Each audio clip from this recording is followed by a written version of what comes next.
Greetings, it's Ian from RTO here. Welcome to another Battle of the Debuts. And today we have got two female fronted bands. One's from America, one is from Finland. And they're both pretty successful in the symphonic power metal genre. So as usual, the band that came out first goes first, and in this case it is Nightwish. Now, Nightwish are a Finnish symphonic metal band from a place called Kitty in Finland.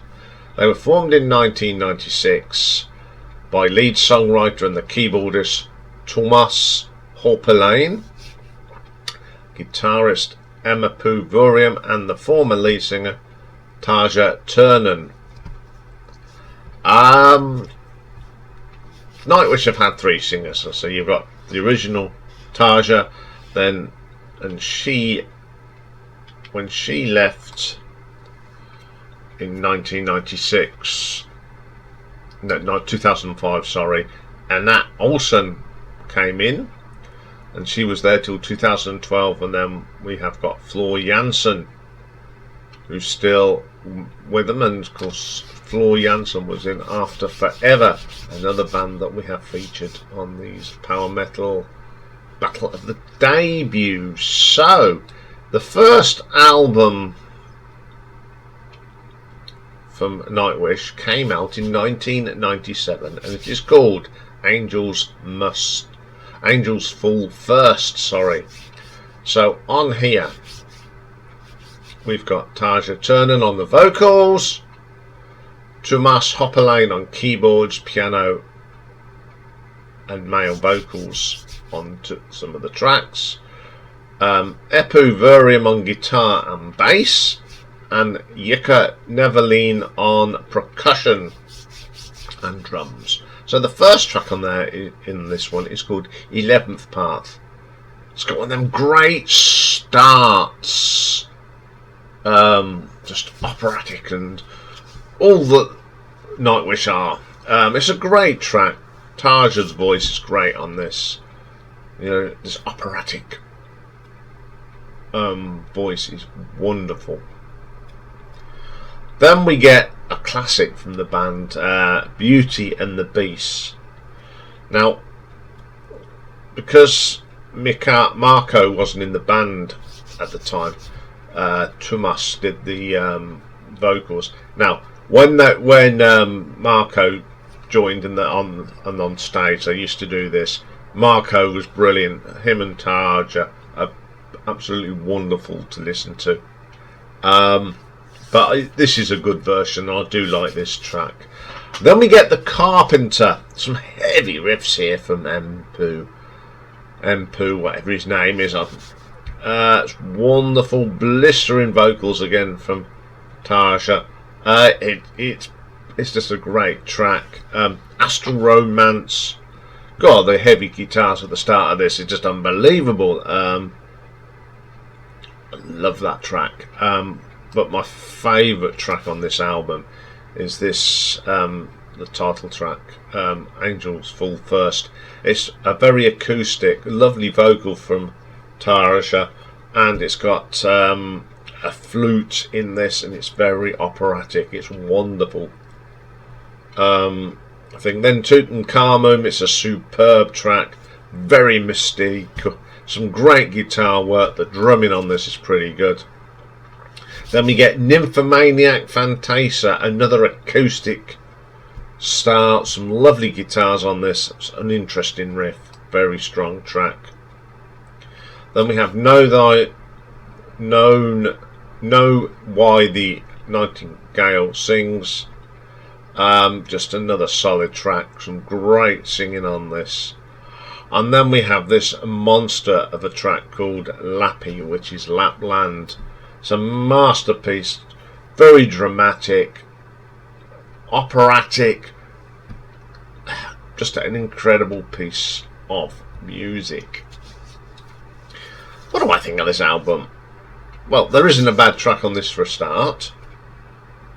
The performance by Tarja is fantastic. I think they got better. Although this is a great debut album, I think it took them a few albums to get that sound honed in, but it's still a great record.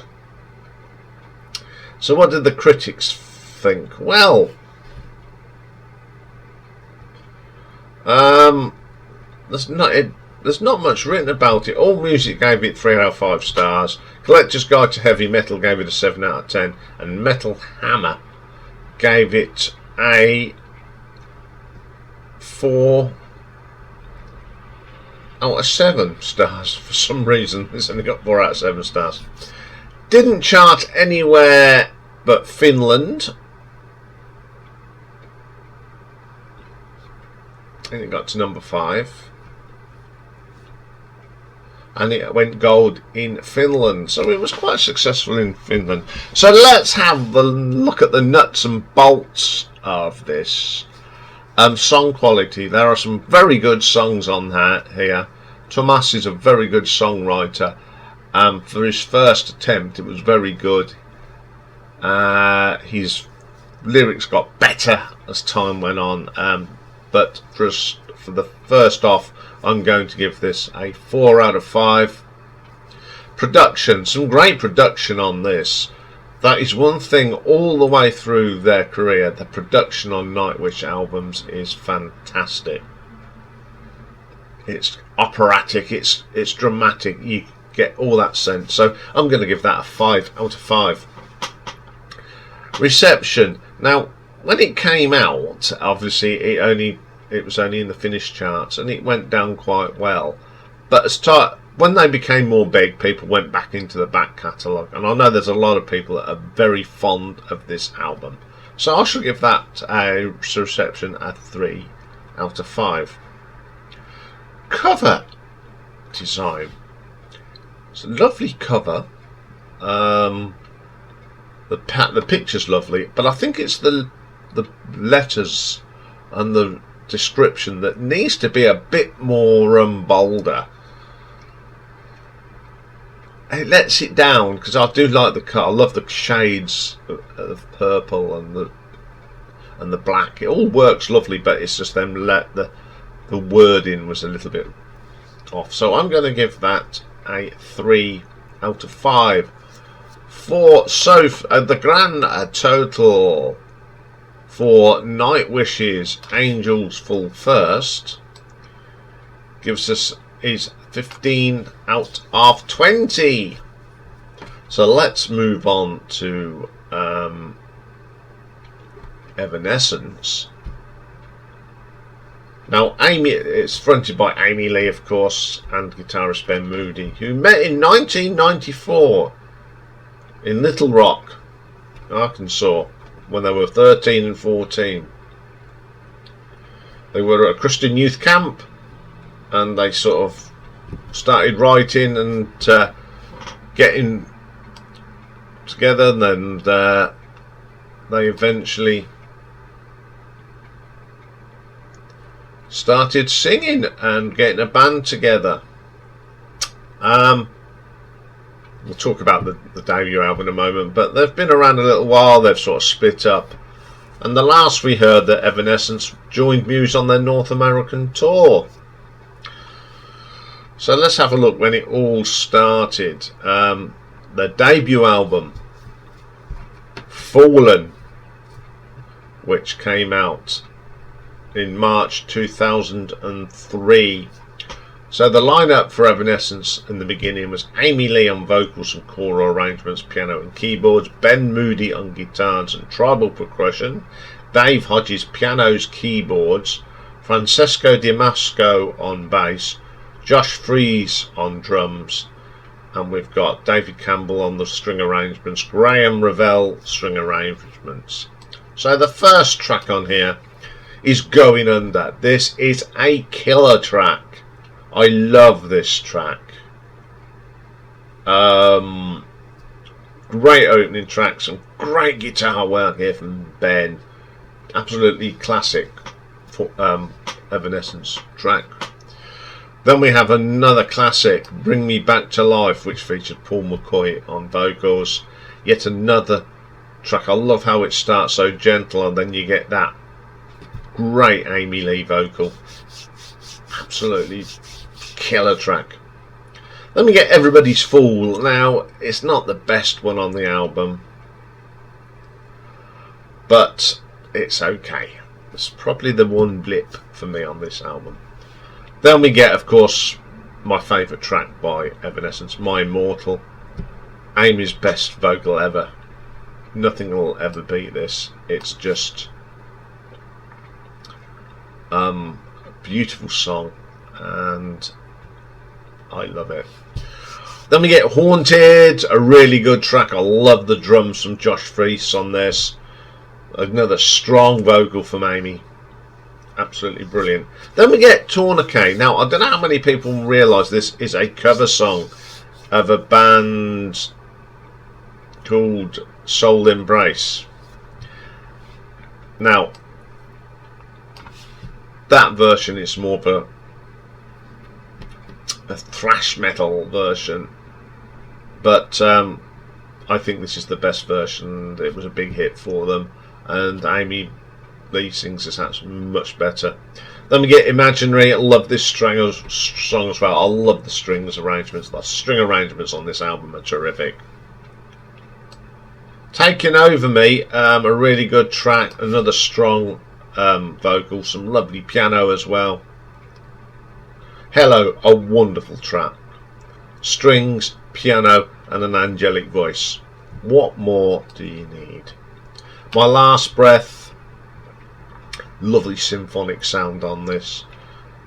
Amy Lee has got such strong voice. It's wonderful. On the last track on this one, it's called Whisper. Amazing again. It's all the great elements and brilliant drumming on this and very strong guitar work. Absolutely killer track to end the album. What do I think of this one? Well, it is one of my favourite albums from the 2000s.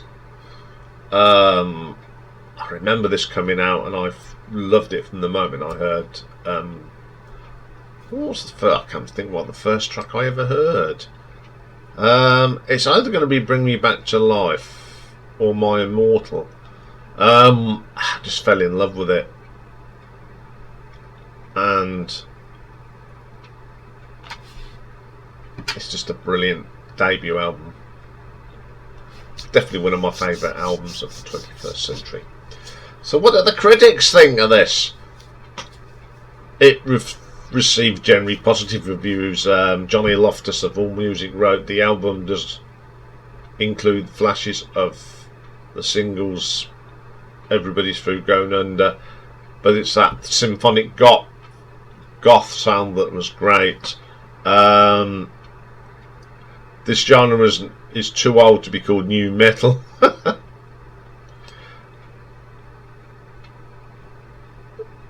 Bulbul's Christian Titus called the album a highly polished, hook-filled affair. Melissa Merez of Spin gave it a 4 out of 5. So let's have a look at the thing. Okay, Robert Crustal.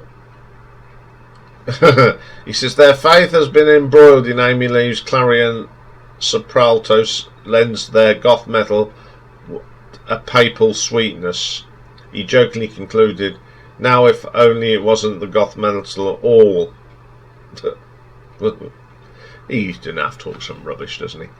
So let's have a look at the scores on the Doors. AllMusic gave it a 4 out of 5. The Austin Chronicle 2.5. Billboard gave it 4.5. Bienda gave it a 3 out of 5. Cross Rhythms gave it a 9 out of 10. Entertainment Weekly gave it a B-.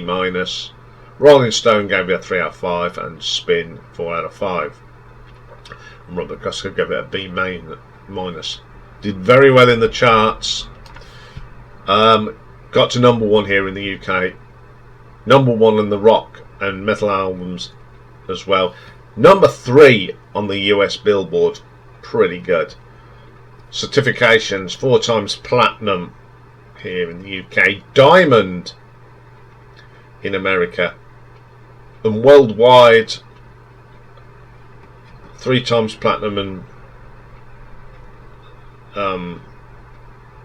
in Europe on its own, and worldwide sold 17 million copies. That's incredible. So let's have a look at the nuts and bolts of this. Song quality, brilliant songs. Okay, one cover, but a brilliant cover. So I will give that a 4 out of 5. Production, beautiful production again. Absolutely stunning. So I'll give that a 5 out of 5. Production, reception, it was a huge seller. So it's got to be a 5 out of 5. Cover design, it's a bit of a freaky picture of Amy Lee. It's okay, it's very iconic, but I can only give it a 3 out of 5 because I think it looks a little bit scary in places. So for Fallen by Evanescence, give us a total of 17 out of 20. Another tough call for me because they are both very good albums. But I am going to give this to Evanescence today, which will probably upset Dave, but there is a reason. I think this was, after this album, Evanescence just, instead of getting better, they sort of gradually, they didn't have the same success as this album. This was just huge, and when you have a huge album like this, it is very hard to follow up. But with Nightwish, they got better and better and better, and they have now become one of the great symphonic metal bands of all time. But when it came to the debut, I think this album will go down as Fallen will go down as one of the greatest albums of the 21st century. They've made 5s, but they've not really hit the mark since Fallen. So today's winner is going to be Evanescence, of course. Okay, as there's no